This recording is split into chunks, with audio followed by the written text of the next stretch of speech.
Vince McMahon built WWE into the biggest wrestling company on the planet, and along the way, he handpicked certain guys he believed would carry the company into the future. Some of them made it, most of them didn't. From WrestleMania main events to failed careers, this is what happened to every chosen one of Vince McMahon, starting with none other than Drew McIntyre. In 2009, Vince McMahon walked onto SmackDown and told the world that Drew McIntyre was his handpicked future of the WWE. That was as big a stamp of approval as you could get in wrestling, but along with it came responsibility.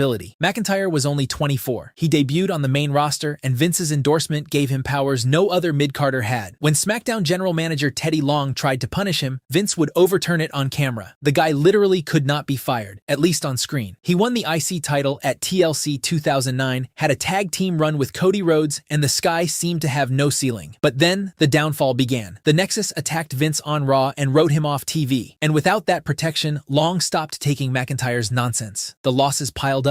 Creative dried up. By 2012, Drew McIntyre was in a comedy faction where he lost every week alongside Heath Slater and Jinder Mahal. He went from chosen one to glorified jobber in 3 years. He's admitted since that it wasn't just bad booking. McIntyre believed the hype too early and developed an attitude backstage that didn't help his cause. By June 2014, WWE released him. He packed up and went back to the indie circuit as Drew Galloway and spent 3 years rebuilding himself from scratch. He won titles in TNA, ICW, and Evolve. He reinvented everything from his look to his mindset. When he returned to WWE in 2017, he was a different person entirely. He won the NXT Championship, then made it to the main roster and kept climbing. At WrestleMania 36, Drew McIntyre defeated Brock Lesnar and became WWE Champion. He won the World Heavyweight Championship at WrestleMania 40 in 2024. McIntyre has had amazing feuds with Punk, Reigns, and as of early 2026, McIntyre is one of the most consistent performers in the WWE. He won his third WWE Championship in January 2026 on SmackDown, beating Cody Rhodes in a 3 stages of hell match. The prophecy came true for Drew McIntyre. It just took 12 years to get there, but while Drew eventually proved Vince's faith was justified, the next guy on this list had every opportunity to do the same and watched it all collapse the moment Vince left.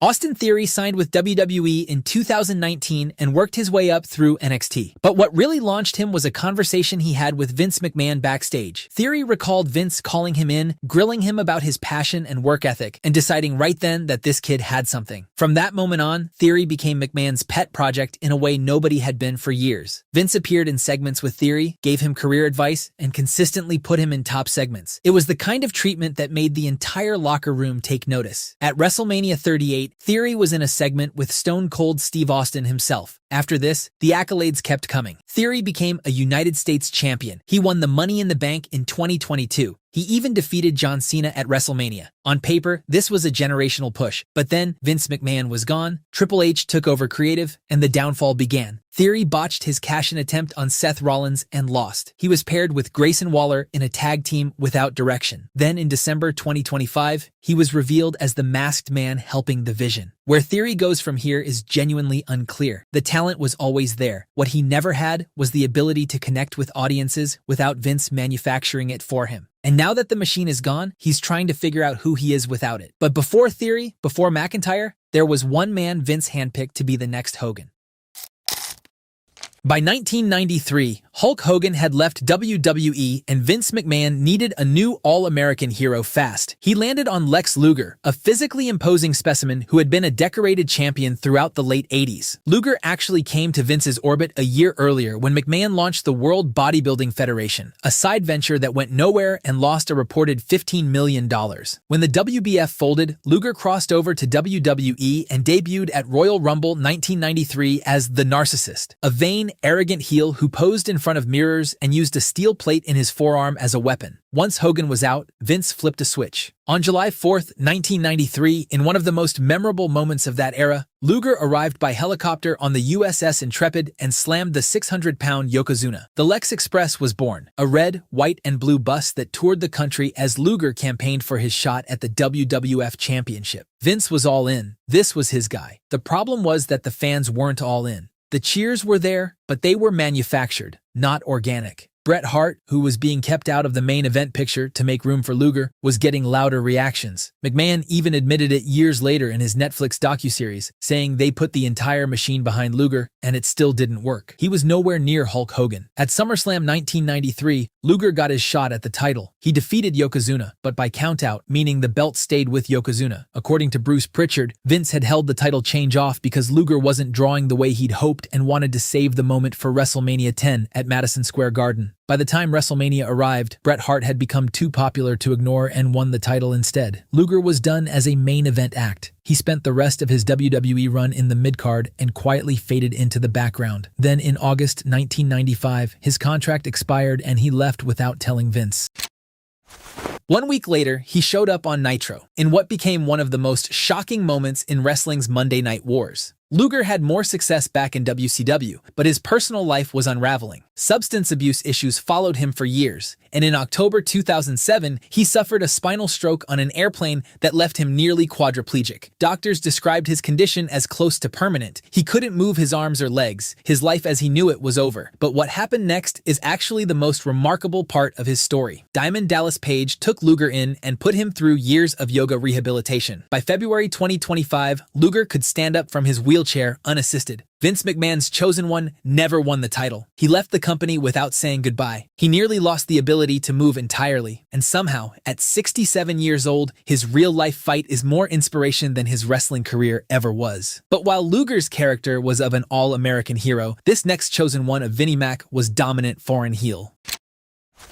Vladimir Kozlov spent time in Ohio Valley Wrestling, won the OVW Heavyweight Championship, and by 2008 was called up to SmackDown. His entrance was striking, and Vince McMahon loved the look. WWE went all in. Kozlov ran through jobbers for months without losing. They built the undefeated streak slowly. He picked up wins over names like Jeff Hardy and The Undertaker. By late 2008, he had earned a WWE Championship match against Triple H at Survivor Series, but the match was a disaster. The crowd never bought Kozlov as a threat, and the core problem was painfully obvious to everyone watching. The man could not talk at all. His promos were wooden to the point of being uncomfortable, and his moveset was so limited that even fans who wanted to get behind him didn't have much to latch onto. Vince had fallen in love with the look and the resume without checking for the other essential ingredients. After that Survivor Series disaster, Kozlov was quietly moved to ECW. He formed a team with William Regal and Ezekiel Jackson, but that faction fell apart within months. When ECW folded in early 2010, he landed on Raw and ended up doing comedy segments with Santino Marella. The two of them made an unlikely duo that got over with crowds purely on charm, and they actually won the tag team championships in December 2010.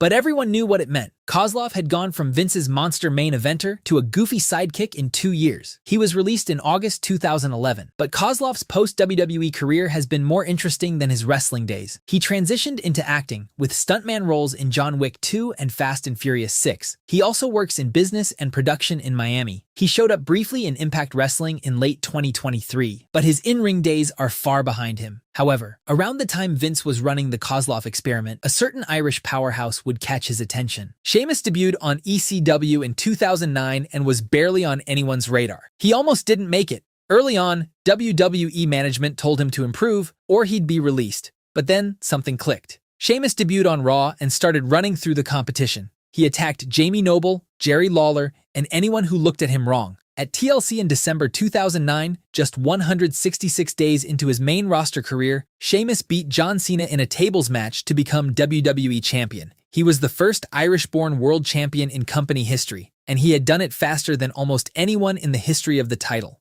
Vince was sold on him. The look was unique. He beat Cena. He feuded with Triple H. He became WWE champion before most people even knew who he was. And in the years that followed, he kept climbing. The Royal Rumble, multiple US title reigns, and a massive 4-year tag team run with Cesaro as the bar. But here's the thing that plagued his entire career under Vince's watch. They never committed to a single version of him long enough for it to stick. 1 month, he was a dominant killer heel. The next, he was dancing around doing Irish jokes as a babyface. They gave him the world title in November 2015, but that reign lasted barely a month before Reigns won it back. Today, Sheamus remains one of the most decorated wrestlers in WWE history. He's nowhere near the main event or the level Vince dreamt of him, but he's still putting on bangers every now and then. But while Sheamus's monster main event push fizzled out in months, this next chosen one of Vince kept getting pushed for years until the fans had no choice but to acknowledge him. In 2012, CM Punk pitched the idea for The Shield to WWE management. His plan was for 3 guys to act as his hired guns: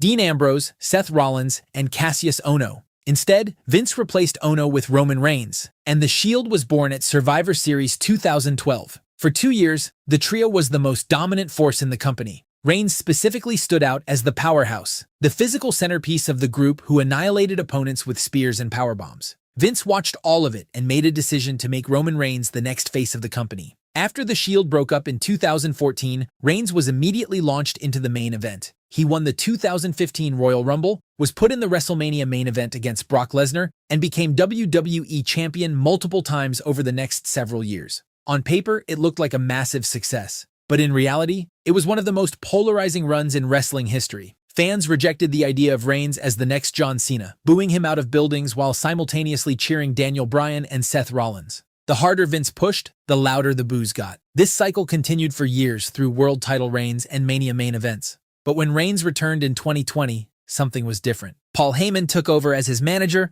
Reigns turned heel, and the Tribal Chief was born. Gone was the smiling babyface who never quite fit. In his place was a paranoid, manipulative mob boss who bent his own family to his will and held the undisputed WWE Universal Championship for 1,316 days. The Bloodline storyline became the best long-term story WWE had produced in years. He finally lost the title to Cody Rhodes at WrestleMania, but even today, Roman Reigns remains one of the biggest stars in the company. He's the OTC, the head of the table. He's defeated everyone from Brock Lesnar to The Undertaker to John Cena himself. However, not every wrestler had the booking influence to get a win over Super Cena. Some wrestlers lost to Big Match John and their career never recovered. And if you want to find out what happened to every wrestler John Cena buried, check out this video next.